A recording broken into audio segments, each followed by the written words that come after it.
Elliot's are a little bit bigger and a little bit dumber. Yep. Yeah, see an Overgrown Tomb coming to play tapped here for Mr. Cannon as we are underway here in game number 2. Jamie Arnold with a Temple Garden going to go down to 18. Looks like it's time for a Dryad Militant, and it is. Dryad Militant's a little rough against a deck like Jund Monsters, just gets invalidated so quickly, like cards like you've seen Elliot just play Sylvan Caryatid. Arnold going to take a draw here. Don't forget, when we watched Arnold a little bit earlier, a lot of pump spells in his deck. Selesnya Charm, Gore Clan Rampage. You're able to force through damage. It's almost like blocking with that Sylvan Caryatid is not a safe thing to do. Multiple giant growths in the sideboard even. There's an example of why. Gore Clan Rampage are going to push damage across. 6-3, going to deal 3 damage over to Cannon with the trampled damage. He goes down to 17. We'll see if he needed that mana accelerant or not. I can't imagine he would be willing to block with a critical Sylvan Caryatid for the exact reason you just mentioned. So many pump spells in Jamie's deck. 2 mana, there's a Scavenging Ooze, huge card in this matchup. Arnold's going to need to get that thing off the table immediately as it's very, very good here. And you can see why Elliot was willing to block. 2 creatures in the graveyard, great for the Scavenging Ooze. Arnold coming across it again. Again, when we watched him a little bit earlier, his winning in against Big Naya, none of his creatures stayed back. Everything came sideways. It's already got Elliot fairly low, but this Scavenging Ooze has the potential to undo a lot of the early inroads that Jamie's made thus far. Yeah, Ooze seems like a really, really big card in this matchup. One could argue the best card in the matchup. The more expensive creatures are fraught with peril. I mean, you're tapping out, potentially exposing yourself to Brave the Elements. Selesnya Charm can tag things like Palikronos, but Scavenging Ooze, you know, it comes down early. It's a well-equipped blocker. Elliot can keep it out as a 4/4 if he's worried about Selesnya Charm. You can do a lot of damage in this matchup. Looks like it's time to play a land. Arnold's just deciding which one. He's going to go with Mana Confluence. He's going to pay one right away. A little surprising here to play a Dryad Militant. See if he's got a follow-up play here as well. And he does. And it's a copy of Voice of Resurgence. So Arnold goes down to 15. Cannon's actually going to gain a little bit of life as that Rampager's going to go away. Before we do pass the turn back. Cannon going to take a draw here.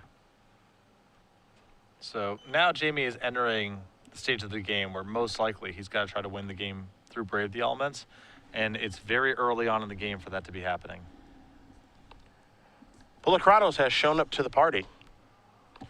The 5/5 for 4. Only 2 copies in Cannon's deck. A lot of the times in Jund Monsters, you just see 4. Elliot has done a lot of metagaming in my mind to try to beat control decks and black-green Devotion, and it's no surprise to see him in the elimination rounds as a result of this.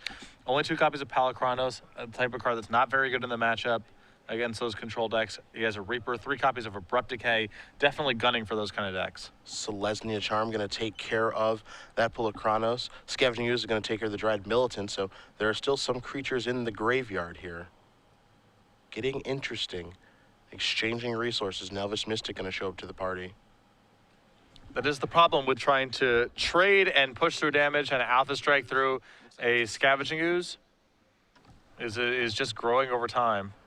I'm curious to see if Elliot's going to be willing to commit this thing to become a 5/5 or larger. Now that one Selesnya Charm has been used, maybe he's willing to get the Scavenging Ooze to be much larger. Hey, you play a little dance there, right? Where your Ooze is safe as a 4/4, but can you afford to grow it more? Do you try to play around Selesnya Charm there as the Ooze is now going to grow into a 4/4 and come into the red zone? I like damage racing here. You still have an Elvish Mystic on defense to block the Dryad Militant. Again, it's 2 more creatures in the graveyard, and if Jamie wants to send just the Voice of Resurgence, you're happy with that kind of damage race. Let's see what kind of move Arnold wants to make here. He has a Boros Reckoner and also has a Domri too. I do suspect that Elliot is going to have to continue to pump the Scavenging Ooze. He may not have the luxury of playing around Selesnya Charm for the remainder of the game. And for 4 we go. You're going to see a trade there between those 2 creatures. That's just more fuel for the Scavenging Ooze. This is a Boros Reckoner. There is a Sacred Foundry tapped. Pass the turn back. This is an Abrupt Decay. Let's see if he remembers the voice trigger. Oh, he does not. Yep. That is huge. Especially, yeah, I think the timing on that was also a little rough regardless, as Elliot's not really bottlenecked on mana. He could afford to untap, but missing that trigger is a big deal. Here comes an attack for 4 at least. It looks like it's going to be more, though. He is moving into Selesnya Charm range. Yeah, with Jamie's mana down, he can't Selesnya Charm this attack. It's just so much damage and so much life gain that it's worth the risk of getting hit with Selesnya Charm on the way back, because you're just dealing so much damage and getting so much life right now. Big misstep there by Arnold, though, forgetting the Voice of Resurgence trigger. Could probably use that as a chump blocker or just an extra attacker, and then Voice of Resurgence could be the chump blocker that he's looking for, because it would provide another elemental token. Makes you wonder if he realizes his misstep at this point. We know he's got a Domri in his hand. Yep. And that's his last card, too, so this needs to really be Selesnya Charm right now. He can climb back to the game if it is, and if not, he's definitely just in chump block mode. Feeling a little aggressive maybe with the Voice of Resurgence. Sitting at 10 life is Cannon, 3 for Arnold. Is he going to attack here? Oh, he's drawn Selesnya He has. Charm. One could say that's rather fortunate. I mean, if it's not this turn, he's in a lot of trouble. There's Domri. The elevator goes up. See if he finds something. He does not. You take a look at the mana bases out there. A lot of dual lands. Mana Confluence also having a huge effect on this game. Both players able to fix their mana, but both players taking damage. Arnold's going to go down to 2. There is the Selesnya Charm on the ooze. That is Cannon taking a look at the card in his hand. It's just a Mizium Mortars. That is obviously a very big deal, as Jamie was in the spot where he was going to have to start chump blocking very soon. And it's an attack now from Voice of Resurgence. Cannon is going to go down to 8. So Arnold, with a nice position here, but he's only at 2 life. A haste creature could come rolling off the top and end the game. You see Mortars in Cannon's hand. See what he drew for the turn. Doesn't look to be all that useful. Looks like it's just a Blood Crypt. And the Mortars isn't great right now either. It just leaves a token behind. But he knows there's no creature on top of Jamie's deck. So Could be a spell. Yeah. Boros Charm, Brave the Elements, who knows? I still feel like he has to wait one more turn on this Mizium Mortars. It's just too low value to kill a Voice of Resurgence here. It's time to take Domri up. What do we find? That's a creature. Locks it on Smiter. Now that is a juicy creature to kill with Mizium Mortars. I have to agree with you. In for 2 we go. Cannon's going to go down to 6. There is your Smiter. I'm dying to know what that card is in Arnold's hand. Brave the Elements is just unbeatable at this point. Cannon draws a card.